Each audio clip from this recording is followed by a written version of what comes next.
नमस्कार, आप देख रहे हैं बदलती तस्वीर न्यूज़ चैनल। आईना सच का, उत्तर प्रदेश का नंबर 1 चैनल। गिरीश चंद्र मिश्रा, महामंत्री रोडवेज कर्मचारी संयुक्त परिषद उत्तर प्रदेश, वरिष्ठ उपाध्यक्ष राज्य कर्मचारी संयुक्त परिषद उत्तर प्रदेश, वरिष्ठ उपाध्यक्ष उत्तर प्रदेश राज्य निगम कर्मचारी महासंघ से Imran Khan Warsi, editor in chief बदलती तस्वीर newspaper, news channel, news portal आईना सच का दिखाते हैं हम। आईना सच का के editor in chief Imran Khan Warsi से धमाकेदार और एक खास मुलाकात।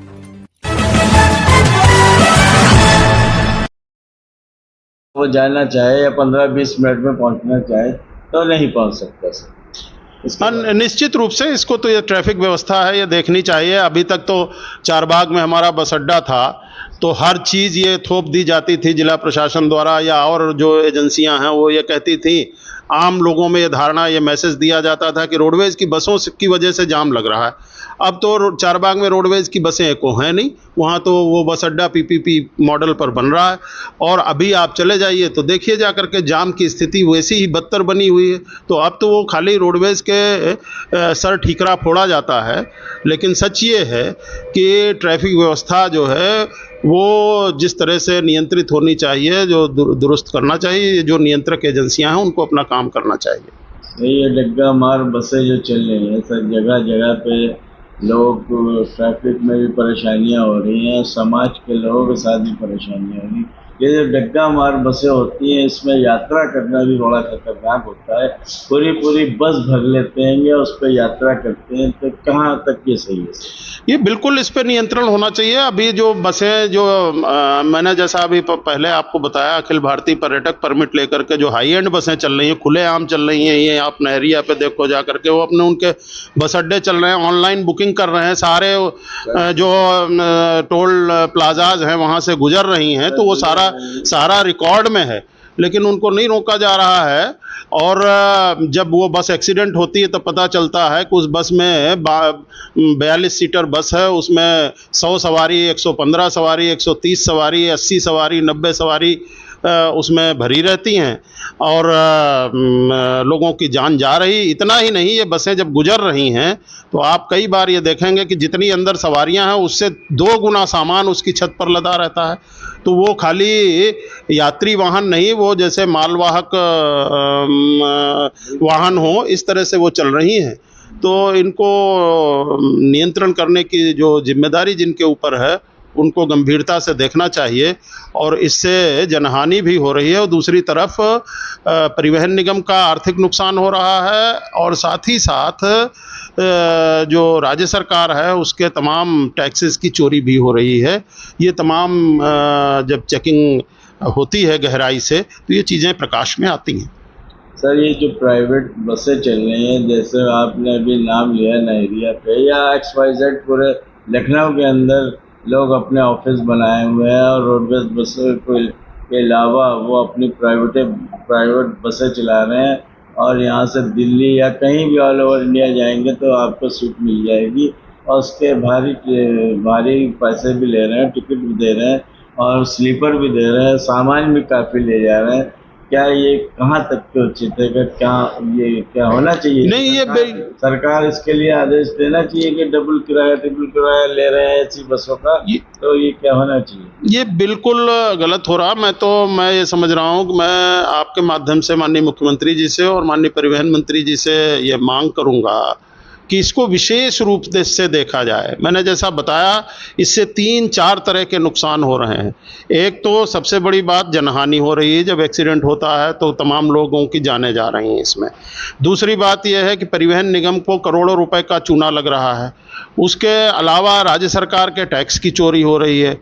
और सबसे बड़ी बात यह है कि मोटर व्हीकल एक्ट के जो प्रोविजंस हैं उसके चैप्टर 6 में ये कहा गया कि जो राष्ट्रीयकृत मार्ग हैं उन पर परिवहन निगम की बसें चलेंगी, और ये बसें अनऑथराइज रूप से एक तरह से उस पर दौड़ रही हैं, तो जो नियम कायदा कानून है वो उसका भी उल्लंघन हो रहा है। तो इस तरह से कई प्रकार से ये गाड़ियां जो हैं वो इस देश और प्रदेश की व्यवस्थाओं को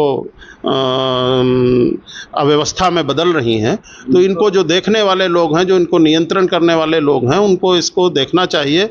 हमें वो समय याद है, एक समय एक चीफ सेक्रेटरी साहब ने ऑर्डर कर दिया था हम लोगों की मांग पर कि जिस थाने के क्षेत्र से अनअथराइज बस गुजरेगी उस थानेदार को जिम्मेदार ठहराया जाएगा। तो सारी बसें एक साथ बंद हो गई थी। तो इस तरह के, अच्छा मैं एक चीज़ और बताऊं आपको, अब खाली बसें ही नहीं चल रही हैं। अब तो आप अहिमा मऊ पे अभी चले जाइए तो जो 4 पहिया गाड़ियां हैं, कारें हैं, वो खुलेआम जो है, जबकि वो कॉन्ट्रैक्ट कैरेज में परमिट लिए हुए हैं, वो बुक करके एक स्थान से दूसरे स्थान पर पूरी टीम को ले जा सकती हैं, लेकिन वो भी फुटकर सवारियां ढो रही हैं। तो पूरी तरह से सड़क परिवहन क्षेत्र में अराजकता की स्थिति है, और इसको अगर नियंत्रित नहीं किया गया तो आने वाले दिन जो है वो बहुत भयावह होंगे। सर, योगी जी इसमें क्या संज्ञान लेना चाहिए? योगी जी को चाहिए कि ये समस्या, ट्रैफिक समस्या जरूर हल करें। असल में माननीय मुख्यमंत्री जी का कार्यक्षेत्र बहुत बड़ा है। मैं समझ रहा हूँ कि ये एक बहुत सीमित विषय है। ये इसके लिए परिवहन मंत्रालय है पूरा, और माननीय परिवहन मंत्री जी भी हैं। बीच बीच में वो दौड़ दौड़ के चीज़ों को पकड़ते हुए भी दिखाई देते हैं। लेकिन मैं ये समझ रहा हूँ कि जिस प्रभावी ढंग से इस पर रोक लगनी चाहिए वो कदापि नहीं लग रही है। और माननीय मुख्यमंत्री जी से मैं इतना ज़रूर निवेदन करूँगा कि जब इतने पैसे बजट में प्राविधानित करके आपने परिवहन निगम की सहायता की है, बसें दी हैं, परिवहन निगम को संकट का साथी कहा है, तो यात्री जनता की सुविधा के लिए ही ये व्यवस्था आपने की है। तो यह बहुत आवश्यक है कि अब वो व्यक्तिगत रूप से संज्ञान लेकर के इसको रोकें। कौन लोग दे रहे हैं कि जो बढ़ती जा रही है, डग्गा मार बसें भी बढ़ती जा रही हैं, प्राइवेट बसें भी बढ़ती जा रही हैं, और इसमें क्या यात्रा करना सुरक्षित रहेगा इंसान? मैं समझ रहा हूँ कि ये परमिट देने की एक निश्चित प्रक्रिया है। अखिल भारतीय पर्यटक परमिट तो भारत सरकार की योजना है, उसके अंतर्गत मिल रहा है, लेकिन उसमें बहुत स्पष्ट आदेश हैं कि वो उसकी कुछ शर्तें हैं, उसका कुछ तरीका है, उसको संचालन का उनका खुलेआम उल्लंघन हो रहा है। और उसकी वजह से उसके अलावा तमाम बसें बिना परमिट के भी चल रही हैं, ऐसे भी पकड़ी जाती हैं। और इसके संबंध में निश्चित रूप से अगर ये सब हो रहा है तो कहीं ना कहीं इसमें लोगों के हाथ गर्म किए जा रहे हैं, जेबें गर्म हो रही हैं, ऐसी भी चर्चाएं आती हैं। और ये तो ऐसा प्रतीत भी होता है कि अब परिवहन निगम के पास ये अधिकार नहीं है। हम लोग अगर कहीं पर इसका प्रतिरोध करते हैं तो कई बार संगठन के स्तर पर जब हम इसका विरोध करते हैं तो तमाम तरह के मुकदमेबाजी और उसको दबाने का प्रयास किया जाता है। हमारे अधिकारियों को भी इसका पावर नहीं दे रखा कि इन बसों को, ऐसी बसों को पकड़ करके वो कोई कार्रवाई कर सके। इसलिए ये मुख्य रूप से काम तो जो टीसी ट्रांसपोर्ट कमिश्नर साहब के जो कार्यालय है और जो उसके अधीनस्थ आरटीओज़ और एआरटीओज़ और पीटीएस हैं, उनको ये नियंत्रित करना है। कई बार जॉइंट चेकिंग का कार्यक्रम चलाया जाता है, और जब हमने देखा जॉइंट चेकिंग का कार्यक्रम अगर प्रभावी ढंग से चलता है तो परिवहन निगम की उस क्षेत्र में आमदनी कई लाख रुपए प्रतिदिन बढ़ जाती। सर, ये वजह है कि क्या कहते हैं, ये जितनी भी प्राइवेट बसें चल रही हैं और लोगों को उनसे दिक्कतें भी हैं, और इनके टिकट भी अप डाउन होते रहते हैं। सर, पता चला मुझे कल दिल्ली का टिकट 300 रुपये था, एसी बस का, स्लीपर के साथ, और यहाँ मैंने जब परिवहन निगम की बस से पूछा तो उन्होंने कहा 850 रुपये। तो मुझे बड़ा हैरान हुआ सर। देखिए, ये दो वजह हैं। एक तो अभी जैसे आप परिवहन निगम की बस का किराया जो है वो निश्चित है, वो उनका किराया त्योहार के तौर पे जो आप 300 रुपया बता रहे हैं तो वो 3000 भी ले लेते हैं। वो ये भी करते। तो उनका कोई नीति नियम नहीं है, ये हमारा नीति नियम है। और मैं एक चीज़ और बताऊं आपको, अभी मैं आपके माध्यम से सम्मानित जनता को भी ये बात बताना चाहता हूं कि अभी डीजल के दाम में आप देख रहे हैं 7-7.5 रुपया प्रति लीटर की बढ़ोतरी हुई है, लेकिन रोडवेज ने तो कोई किराया नहीं बढ़ाया अभी। तो परिवहन निगम आपकी सेवा के लिए है। परिवहन निगम का गठन भी जो है वो सेवा के भाव से हुआ था। तो निश्चित रूप से परिवहन निगम आपका साथी है, आपके सेवा में तत्पर है, आपको तरह तरह की सुरक्षा मानकों के साथ अपनी बसें चलाते हुए आपको वो सुविधा प्रदान कर रहा है।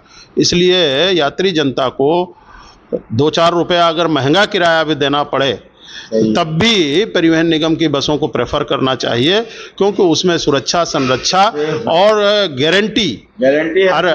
अब कई बार ऐसा देखा जाता है कि जो प्राइवेट बसें जो परमिट लेके तमाम क्षेत्रों में चल रही हैं, तमाम रूट्स पे, तो अगर शाम की बस है 7 बजे की और अगर उसमें 2 सवारी आई और तो वो बस कैंसिल कर देते हैं। दो सवारी वो फिर वो अपने गंतव्य तक नहीं जा पाती। लेकिन परिवहन निगम की बस में अगर एक भी सवारी है और उसका टाइम शेड्यूल है तो वो अपने गंतव्य तक जाती है। ये सारी तरह तरह की सुविधाएं परिवहन निगम की बसों में प्रदत्त हैं, जो यात्री जनता को उसका उपयोग उपभोग करना चाहिए। परिवहन निगम यात्री जनता के लिए है, लाभ कमाने के लिए नहीं। प्राइवेट बसों में कई घटनाएं भी हो चुकी हैं, देश के सामने आ चुकी हैं। बिल्कुल, और आज भी आ रही है, कोई घटनाएं कम नहीं हुई। बिल्कुल बिल्कुल बिल्कुल। तो ये समझिए समाज में गंदगी फैलाए हुए हैं एक तरह से। बिल्कुल बिल्कुल बिल्कुल, मैं तो यही कहूँगा। अब आप लोग खुद ही देखने वाले हैं, इसको बहुत गहराई से देखने वाले हैं। और ये निश्चित रूप से हम तो परिवहन निगम के हैं, तो परिवहन निगम के हित की, उसकी सुरक्षा, संरक्षा, यहाँ के कर्मचारियों के हित साधने की बात निश्चित रूप से रोडवेज कर्मचारी संयुक्त परिषद करती है, करती रही है, आगे भी करती रहेगी। आम कर्मचारियों की जो समस्याएं हैं उनको लेकर के हम प्राथमिकता के आधार पर उस पर तरजीह देते हैं और शासन और निगम प्रबंध से उनका समाधान कराने का प्रयास करते रहे हैं और कर रहे हैं, आगे भी करते रहेंगे। सर, चुनाव आपके अभी हाँ, चुनाव होने जा रहा है। एक ये निश्चित प्रक्रिया रोडवेज कर्मचारी संयुक्त परिषद की है। हर वर्ष हम चुनाव कराते हैं, शाखा से लेके प्रांत तक का चुनाव लगभग हर वर्ष होता है, जिसमें लगभग 3 महीने का समय लगता है। अभी शाखाओं के चुनाव कराने का फैसला हुआ है। जो 233 प्राइमरी ब्रांचेज हमारी पूरे प्रदेश में काम करती हैं, उनके चुनाव होने हैं। जहाँ पर ये चुनाव अगर किसी यूनिट में जहाँ पर 51 से लेकर के 50 से लेकर के 500 तक कर्मचारी काम करते हैं, वो अपना नेता शाखा स्तर पर चुनते हैं। और जहाँ कहीं प्रयास ये किया जाता है कि आम राय से संगठन का चुनाव हो शाखाओं में, लेकिन जहाँ कहीं पर्चे आ जाते हैं, हाँ, इसकी डेट अब भी हमने ये कहा है कि इन शाखाओं के चुनाव 20 जुलाई से 10 अगस्त के मध्य होने हैं। धन्यवाद। ये सलाम, शब्बा खैर, खुदा हाफिज, फी अमानिल्लाह। फिर से नमस्कार। आप सभी से मेरी अपील है, बदलती तस्वीर न्यूज़पेपर, न्यूज़ चैनल और न्यूज़ पोर्टल को ज़रूर देखें और मेरे न्यूज़ चैनल को सब्सक्राइब करें, बेल आइकन दबाएं और इसको कामयाबी की तरफ ले जाएं। जब आपको अच्छा लगे तब इसको सब्सक्राइब करें। नमस्कार।